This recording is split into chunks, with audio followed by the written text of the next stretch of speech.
This is the car all fully assembled. I didn't get any video of taking this off, but it's so simple, I just want to show you how quick it is. I'm doing this on the driver's side because this side doesn't have the wires attached into it.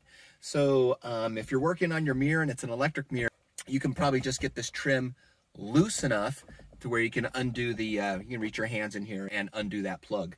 So anyways, long story short, how do you get it off of here?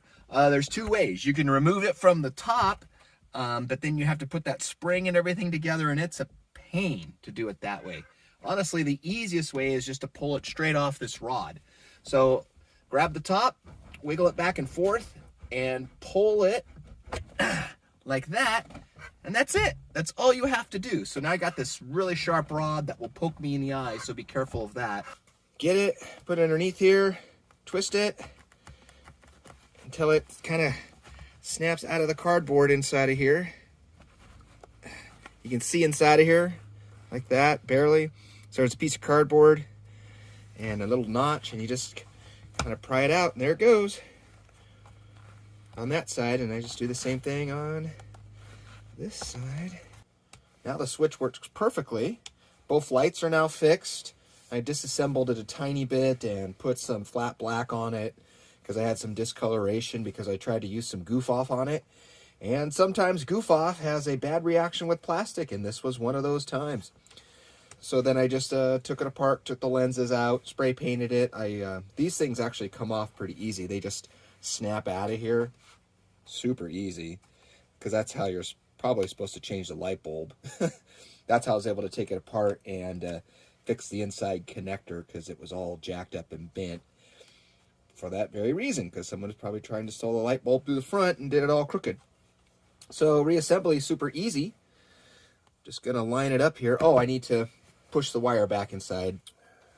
So underneath the main hole, and I'm just gonna come out in between, and I guess I'll come out this hole. That might be what that hole's for.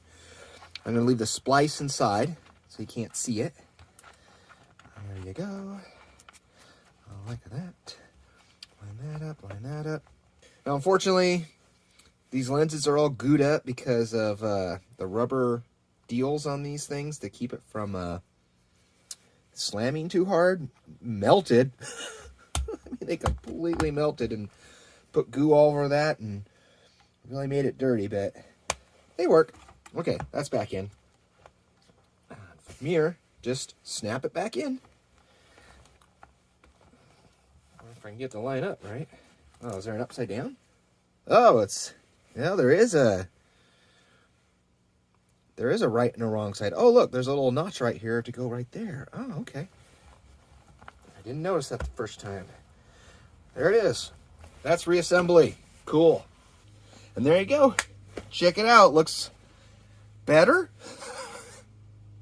So reassembly of this is just as easy. You just have this sharp rod and you just push it forward until it bottoms out, and there it is. It's all that's holding that on. No screws, no anything. So there's nothing to tighten, no adjustment. And that's how it works on both sides, except for the passenger side has that electrical connection if you have the vanity mirror. So, and the other thing to think about is this only turns on and off when the car is on and off. So if you always leave this on, that's a bad deal, because these little lights will get hot. I really do want to replace this with LEDs. I'm usually not a big LED guy. I don't like LEDs. I'd much rather have incandescent. But in a case like this, it would definitely keep that plastic from getting too hot, because it's only going to turn on when the car's on. So that's what it looks like. Replaced. Good as new-ish.